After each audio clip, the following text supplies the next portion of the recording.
Crecer es una ecuación insuperable de la vida, tanto física como espiritual. El crecimiento físico exige nutrición, ambiente, apoyo, ejercicio, educación, entrenamiento apropiado y una vida llena de propósito. Pero, ¿qué en cuanto al crecimiento espiritual? ¿Cómo crecemos en Cristo y maduramos como cristianos? ¿Cuáles son las señales del crecimiento espiritual? Quédate conmigo para responder estas preguntas. Bienvenidos a Lecciones que Transforman.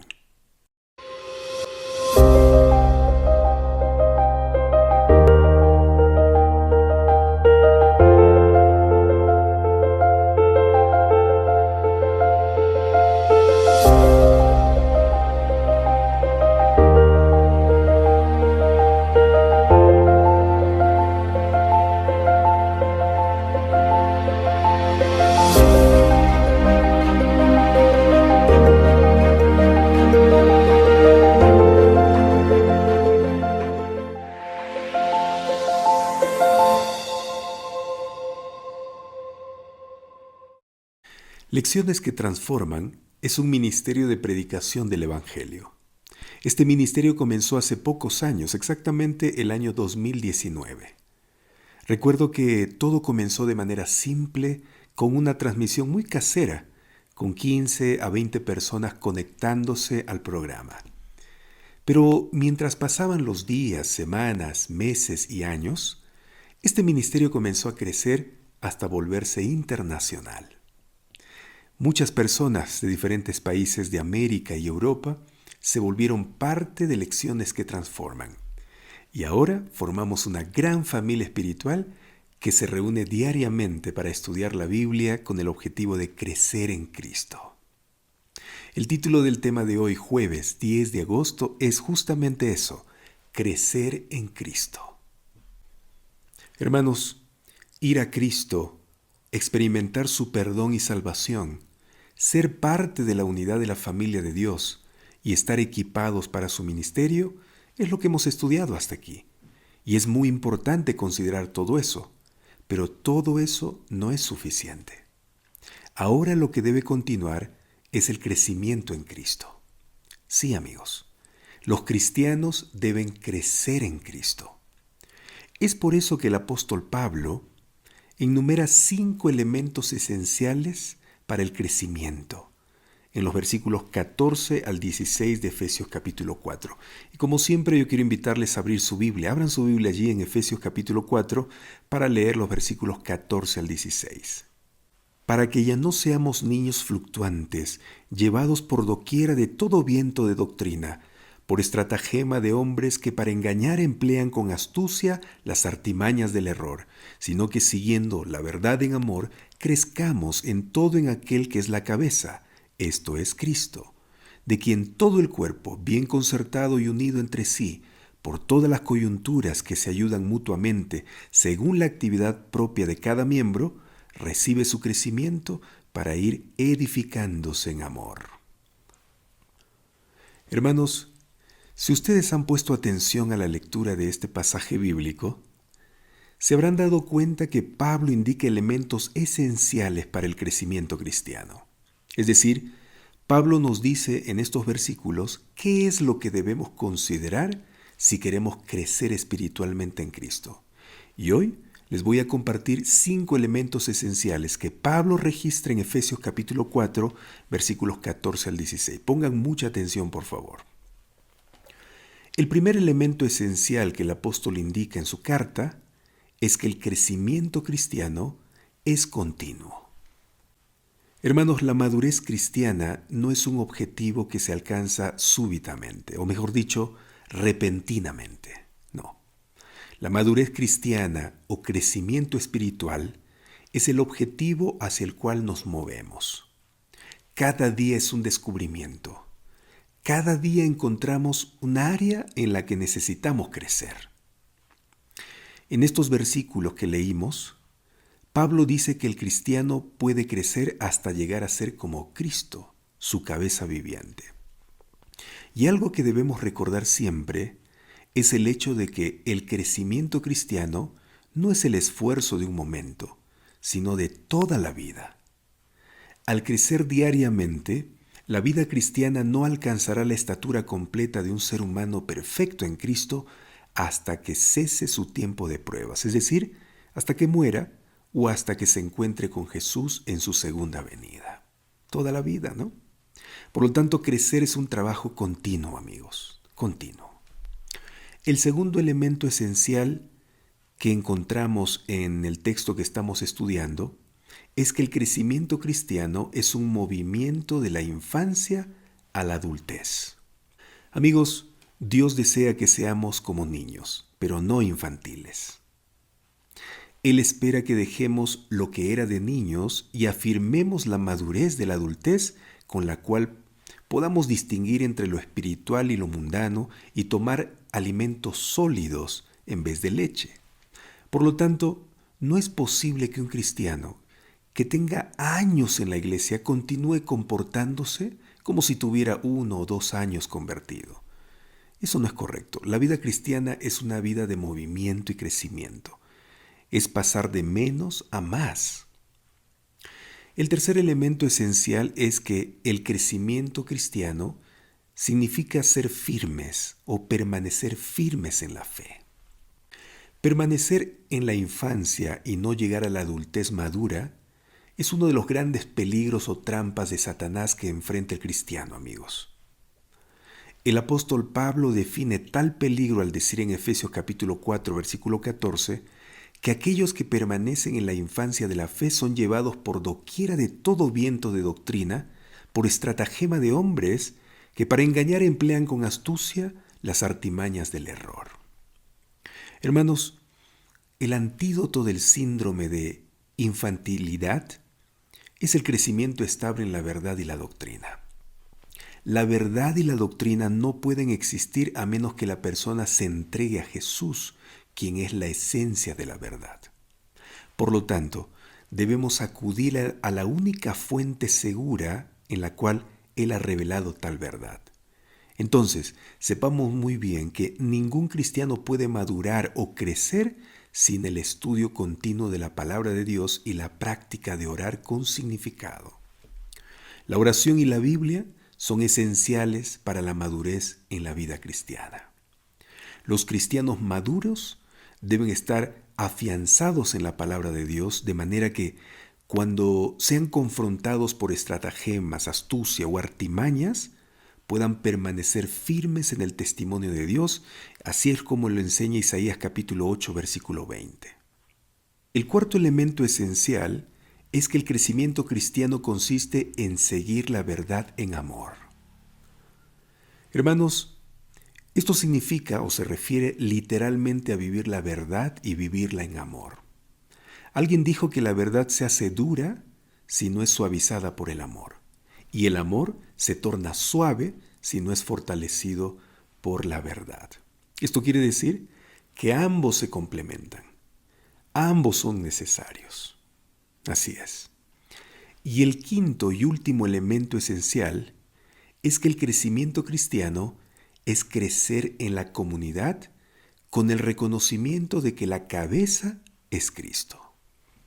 ¿Qué significa esto, amigos? Significa que, así como ninguna parte del cuerpo físico puede funcionar sin una conexión permanente y constante con la cabeza, pues la cabeza suple el poder y controla las funciones de cada miembro del cuerpo para que cumpla su función asignada y así todas las partes puedan funcionar en unidad y armonía, de igual manera, a menos que Cristo y sus mandamientos penetren y empapen a cada miembro del cuerpo de la iglesia, a menos que Cristo tome el control de la mente y las funciones del conjunto corporativo de los creyentes, correrán riesgos y la madurez espiritual no será una realidad. Entonces, estos son los 5 elementos esenciales para el crecimiento cristiano, hermanos. 5. 1. El crecimiento cristiano es continuo. 2. El crecimiento cristiano es un movimiento de la infancia a la adultez. 3. El crecimiento cristiano es mantenerse firmes en la fe. 4. El crecimiento espiritual es seguir la verdad en amor. Y 5. El crecimiento espiritual es crecer en la comunidad con el reconocimiento de que la cabeza es Cristo. Hermanos, siempre que seamos conscientes de estos 5 elementos esenciales y los llevemos a la práctica, sin dudas estaremos creciendo en Cristo. Y ese crecimiento cristiano nos llevará a ser como Cristo, a seguir su ejemplo de vida, a vivir como Él vivió. Pero recuerden que esta obra dura toda la vida. Por otro lado, para saber que nuestra vida espiritual está creciendo en Cristo, debemos poder poner mucha atención en algunas señales. Hay señales en la vida de los creyentes que muestran su crecimiento en Cristo. Y a continuación les compartiré las más resaltantes. La primera señal de que su vida cristiana, su vida espiritual, está creciendo en Cristo es cuando usted vive una vida de amor y unidad. Hermanos, la vida cristiana es una vida de unidad, una vida reconciliada con Dios por una parte y reconciliada con otros seres humanos por la otra. No hay crecimiento cristiano sin tal amor y unidad. Y donde prevalecen esta unidad y este amor, todas las paredes divisorias entre los pueblos se derrumban. Las barreras de raza, origen nacional, género, casta, color y otros factores divisorios quedan abolidos en la vida de la persona que ha experimentado la nueva creación, una nueva humanidad. Según la persona crece y madura, la gloriosa verdad de la reconciliación, el amor y la unidad brilla cada vez más en las expresiones personales y corporativas de la vida cristiana. Otra señal para saber que usted está creciendo espiritualmente es cuando mantiene una vida de estudio de la palabra de Dios. Amigos, el alimento es un elemento esencial para el crecimiento físico, eso sabemos, ¿no? La función de cualquier organismo vivo requiere una nutrición adecuada y constante. Así también es en la vida espiritual. Pero ¿dónde encontramos el alimento espiritual? Principalmente en 2 fuentes. En la comunión constante con Dios mediante el estudio de su palabra y en el cultivo de una vida de oración. Ahí están. En ninguna parte es tan claramente expresada la importancia de la palabra de Dios para la vida espiritual como en las mismas palabras de Jesús registradas en Mateo capítulo 4, versículo 4, donde dice, texto muy conocido, de memoria, no solo de pan vivirá el hombre, sino de toda palabra que sale de la boca de Dios. Amigos, cuando el cristiano utiliza la afilada espada de 2 filos del Espíritu, que es la Biblia, para repudiar los ataques de Satanás, se encuentra en el bando vencedor. El creyente es habilitado para penetrar y cortar a través de cada obstáculo a su desarrollo espiritual para discernir entre el bien y el mal, de manera que pueda escoger consistentemente lo correcto y para distinguir entre la voz de Dios y los susurros del diablo. Por eso es que la palabra de Dios es una herramienta que no se puede reemplazar para el crecimiento espiritual. Otra señal para saber si usted está creciendo en Cristo es, como ya dije, una vida de constante oración. Amigos, Dios nos habla a través de su palabra para conocer su voluntad. Y conocer su voluntad es parte del crecimiento espiritual, parte de la comunicación con Él. Pero la oración es otro aspecto de la comunión con Dios y del proceso de crecer en Él. Si la palabra de Dios es el pan que nutre nuestra alma, la oración es el aliento que la conserva viva. La oración es hablar con Dios, escuchar su voz, arrodillarse arrepentido y levantarse fortalecido por el poder divino. Esto no demanda nada de nosotros mismos, excepto que neguemos nuestro yo. Descansemos en su fortaleza y esperemos en Él.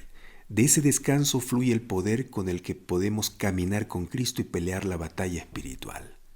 El apóstol Pablo considera la oración como algo tan importante en la vida y en el crecimiento cristianos que menciona 6 principios fundamentales en todas sus cartas. El primer principio es que debemos orar sin cesar. El segundo es que debemos orar con las súplicas del Espíritu. El tercero es que debemos orar en el Espíritu. El cuarto es que debemos orar con vigilancia. El quinto es que debemos orar con perseverancia. Y el sexto principio es que debemos orar por todos los santos, es decir, por nuestros hermanos, por los miembros de nuestra familia espiritual. Hermanos, la oración efectiva es abnegada, llena de espíritu, intercesora, ruega por las necesidades de los otros, a la vez que ruega también por el cumplimiento de la voluntad de Dios sobre la tierra. La oración es una perpetua comunión con Dios. Es el oxígeno del alma, sin el cual el alma se atrofia y se muere. Por lo tanto, la oración es uno de los deberes más esenciales del cristiano. Sin ella, el creyente no puede mantener una conducta cristiana. La oración eleva, fortalece y ennoblece. Es la vida en conversación con Dios. Esa es la oración. Otra señal para saber si usted está creciendo en Cristo es tener una vida que produce frutos. Jesús dijo en Mateo capítulo 7, versículo 20, por sus frutos los conoceréis.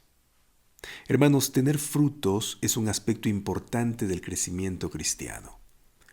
Y una vez más voy a repetir algo que siempre menciono cuando hablo sobre la producción de frutos, o también conocido como las buenas obras. En la mayoría del mundo cristiano, la salvación por la gracia a menudo es mal interpretada, negando la obediencia y el hecho de llevar frutos. Nada puede estar más lejos de la verdad bíblica, amigos.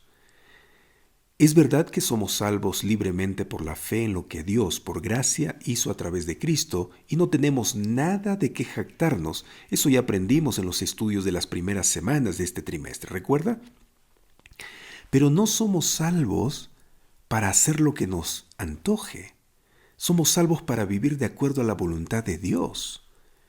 No hay nada de legalista y por lo tanto innecesario en el hecho de obedecer la ley de Dios, pues la obediencia es la consecuencia natural de la liberación del pecado por la gracia del Señor.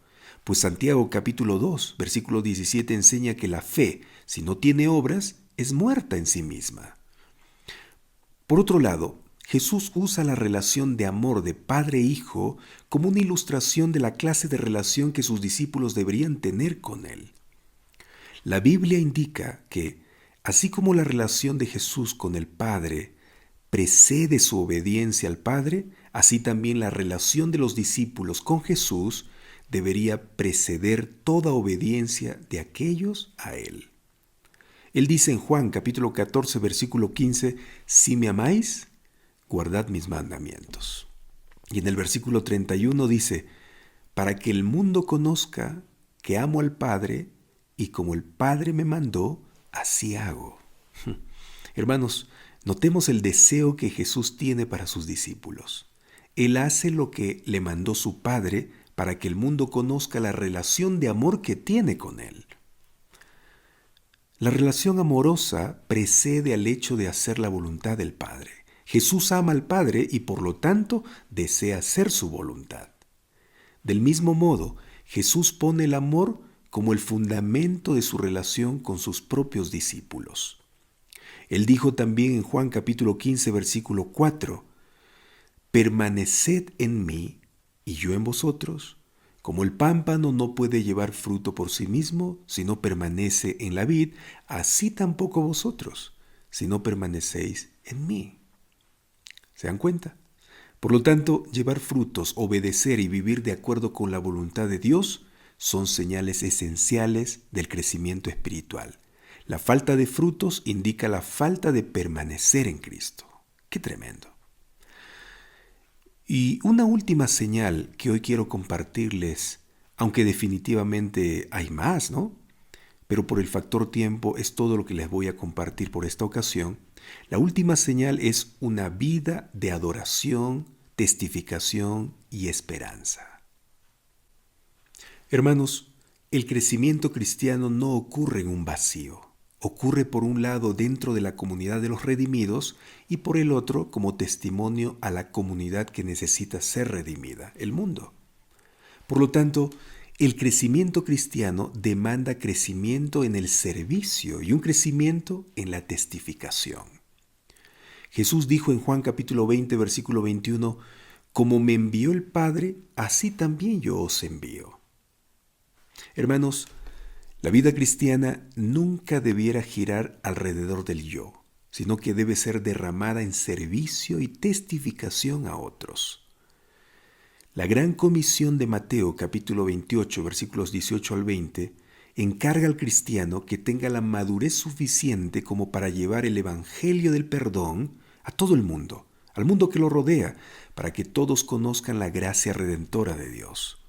Por lo tanto, la señal de la vida, del espíritu y el crecimiento cristiano es una vida de testificación que se expande continuamente a Jerusalén, Judea, Samaria y hasta los confines más lejanos de la tierra, dice Hechos, capítulo 1, versículo 8.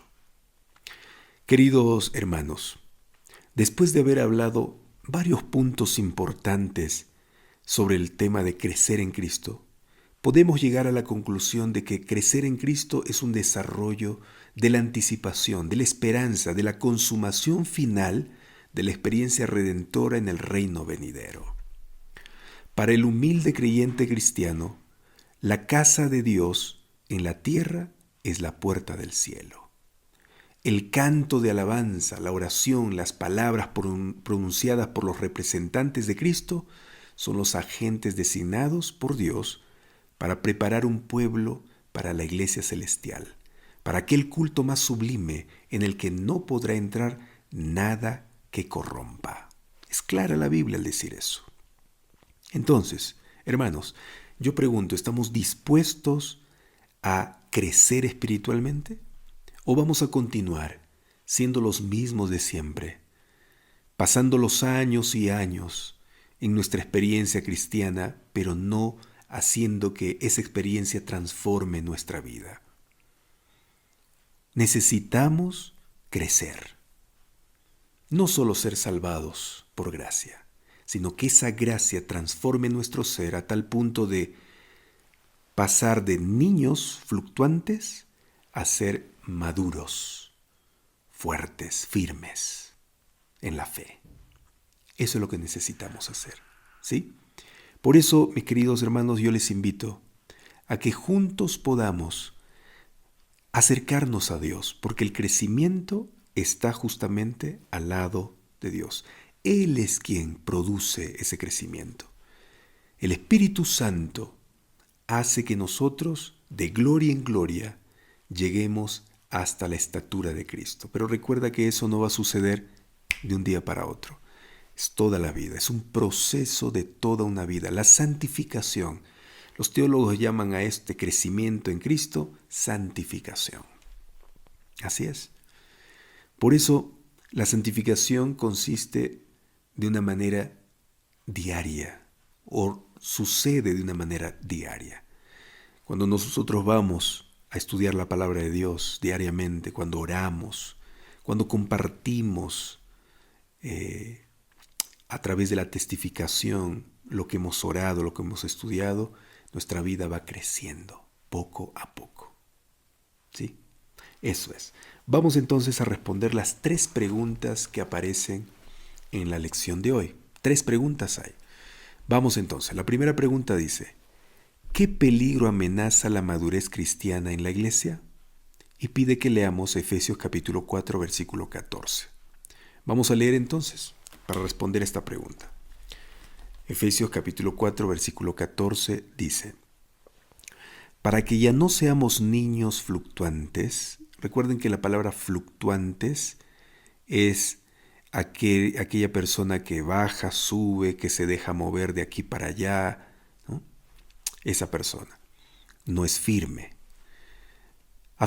Dice aquí, para que ya no seamos niños fluctuantes, llevados por cualquier viento de doctrina, por estratagema de hombres que para engañar emplean con astucia los artificios del error.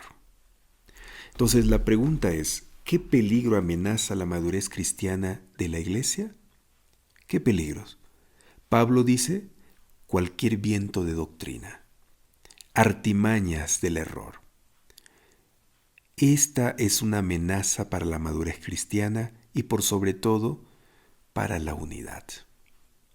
Hermanos, estamos viviendo en un mundo donde Satanás está atacando por todos lados, especialmente dentro de la iglesia. ¿Usted no se ha dado cuenta cómo últimamente están saliendo ideas raras? Predicadores que toman la Biblia y según ellos enseñan la verdad, pero que en realidad no es la verdad, sino que son malas interpretaciones de las doctrinas bíblicas. Entonces, esa es una amenaza para la iglesia ahora, para el cuerpo de Cristo. Una amenaza para que el pueblo madure, crezca. Sí, y siempre ha habido eso, pero en estos últimos tiempos eso va a aumentar.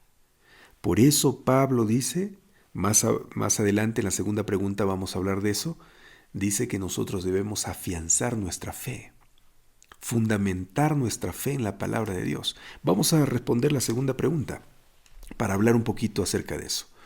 ¿De qué manera una iglesia sana funciona como un cuerpo sano? Lea Efesios capítulo 4, versículos 15 y 16.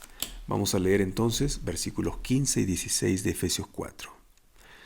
Sino que, hablando la verdad con amor, crezcamos en todo en aquel que es la cabeza, esto es, en Cristo, de quien todo el cuerpo, bien ajustado y unido por todos los ligamentos que lo mantienen, según la acción propia de cada miembro, crece para edificarse en amor. ¿Se está dando cuenta lo que el apóstol Pablo menciona aquí? Para que esas falsas doctrinas, esos errores que entran a la iglesia, no obstruyan nuestro crecimiento y no nos saquen del camino, ¿qué tenemos que hacer? Pablo habla de dos cosas. Uno, de la verdad en amor. Y en segundo lugar, dice que debemos estar conectados a la cabeza. ¿Quién es la cabeza? Cristo. Entonces, responda la pregunta. Cuando se mantiene conectada a la cabeza, que es Cristo, la iglesia se mantiene sana, ¿no? Esa conexión consiste en estudiar y obedecer las enseñanzas bíblicas y practicar la oración y el amor. Amigos, Jesús dijo en Juan capítulo 17 que su palabra es la verdad. En otra ocasión dijo, yo soy la verdad. Pero Él nos dejó este libro, porque Él también mencionó en otra ocasión, ellas dan testimonio de mí.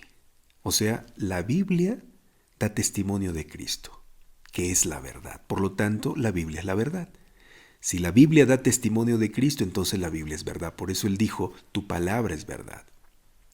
¿Cómo podemos nosotros mantenernos sanos espiritualmente y crecer en Cristo?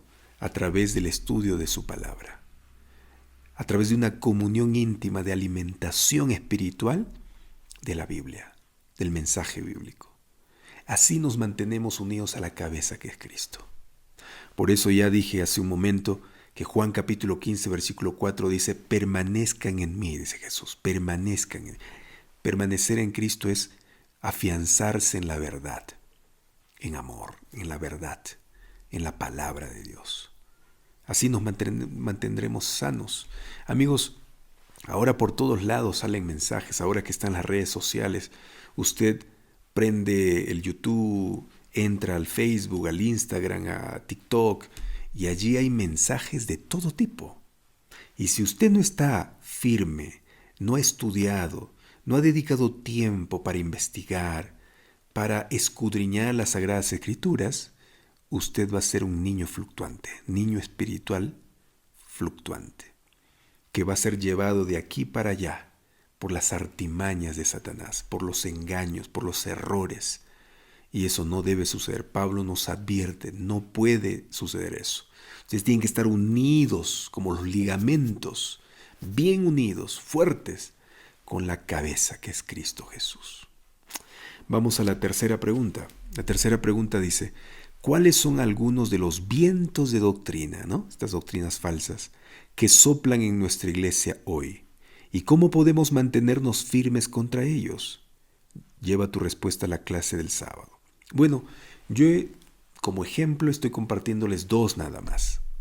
Usted, por favor, si puede, escriba allí en los comentarios. Escriba.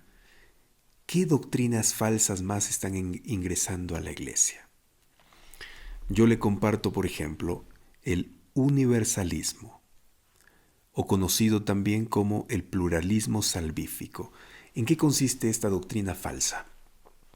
Que usan la Biblia, predicadores usan la Biblia para defender esta doctrina falsa.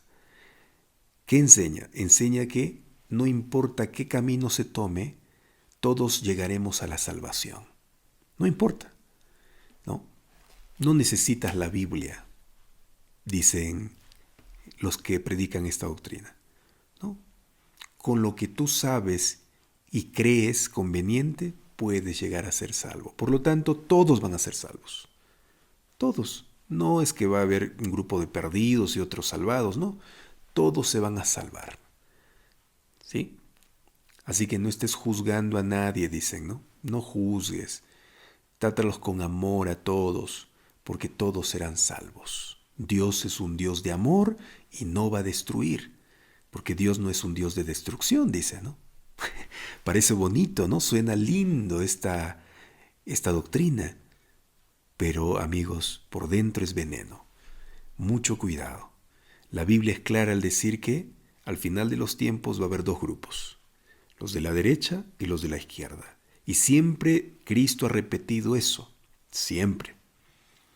Ovejas, cabritos, trigo, cizaña, vírgenes prudentes, vírgenes insensatas, caliente, frío.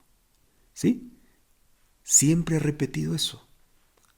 Entonces, no podemos creer esta mentira que suena bonito, y a veces se usan textos bíblicos para enseñar esto, de que todos se van a salvar. Así que no importa, haz lo que tú creas conveniente y el Señor te va a entender, va a comprender. No, falso. Otra mentira, otra doctrina falsa es el amor libre. Está entrando a nuestra iglesia también. El amor libre. ¿Por qué me prohíbes? Dicen los que predican esto. ¿Por qué me prohíbes yo que me enamore de un hombre? Si yo soy hombre, me puedo enamorar de otro hombre. Si yo soy mujer, me puedo enamorar de otra mujer. El amor libre. Déjame libre. Lo importante aquí es el amor, dicen, ¿no? Amor entre comillas, amigo. Porque Cristo no enseñó eso. Para nada. El verdadero amor sigue las normas, sigue las reglas bíblicas. No hay ese de que yo puedo amar como sea y a quien quiera. Eso es falso. Es falso. Otra enseñanza por allí falsa, doctrina falsa, es la ideología de género. Que el Señor me va a aceptar como soy. ¿Cómo soy? Si me siento mujer siendo hombre, el Señor va a entenderme. No importa. Así que homosexuales, lesbianas y tantas otros inventos por allí, cosas raras que están sacando, dicen, yo puedo ir así, puedo salvarme así, puedo servir al Señor así. Y se han abierto iglesias, ¿no? Se han abierto iglesias donde se va esa clase de gente con ese pensamiento. Y se predica esto. Y a veces está filtrándose esa corriente dentro de la iglesia. Cuidado. Por eso es importante estudiar la palabra de Dios, para no ser engañados. Bueno, hermanos, amigos, hoy hemos hablado entonces de cómo crecer en Cristo. ¿Qué significa eso? Yo espero que haya quedado claro este tema. Ahora hay que llevar a la práctica. Vamos a tener una vida de crecimiento, No hay que estancarnos. La vida cristiana es un constante movimiento hacia adelante, no hacia atrás, hacia adelante y hacia arriba. Crecer, crecer, crecer. ¿Sí? Por eso hay que mantenernos unidos a quien nos va a dar la capacidad de crecer, que es Cristo. ¿Tú quieres hacer eso? Separa un tiempo en tu vida para estudiar la Biblia. Separa un tiempo en tu vida para orar. Separa un tiempo en tu vida para ir a la iglesia, para testificar, para producir frutos, para que los frutos del Espíritu que están en Gálatas capítulo 5, amor, paz, paciencia, benignidad, bondad, mansedumbre, dominio propio, todo eso se vea en tu vida. Así tú sabrás que estás creciendo. Vamos a orar para pedirle al Señor que ponga su poder de crecimiento en nosotros diariamente. Querido Señor, gracias por tu palabra una vez más. Hoy hemos estudiado de una manera clara lo que quieres. Quieres que tus hijos se mantengan en movimiento de crecimiento. Queremos hacer eso, Señor. Nos ponemos en tus manos. Motiva siempre, cada día en nuestro corazón para que te busquemos a través del estudio de la Biblia, a través de la oración, a través de la testificación, a través de un buen testimonio de nuestra forma de ser. Y Señor, perdónanos si hasta aquí nos hemos estancado en la vida cristiana. Han pasado años en la iglesia y no somos diferentes. Seguimos siendo los perezosos de siempre, los criticones, los pesimistas, y queremos ser diferentes, Señor. Queremos llevar al mundo un testimonio de ti verdadero. Gracias por escuchar nuestra oración, por responderla y por darnos esta oportunidad. En el nombre de Jesús, amén. Hermanos, que Dios los bendiga, un fuerte abrazo y gracias una vez más por conectarte a Lecciones que Transforman. Gracias por ser parte de este ministerio. Si todavía no te has suscrito al canal de YouTube o a la página de Facebook, por favor, hazlo. Yo te voy a agradecer mucho de que puedas ser parte de esta familia. Déjame también tus comentarios. Quiero saber desde dónde me has visto en este estudio. ¿Desde dónde? ¿Desde qué país? ¿Desde qué ciudad? ¿Estabas acompañado o solo? ¿Sola? Vamos, escribe, por favor, participa y comparte este video. Que Dios te bendiga, nos vemos mañana en el siguiente estudio. Hasta luego.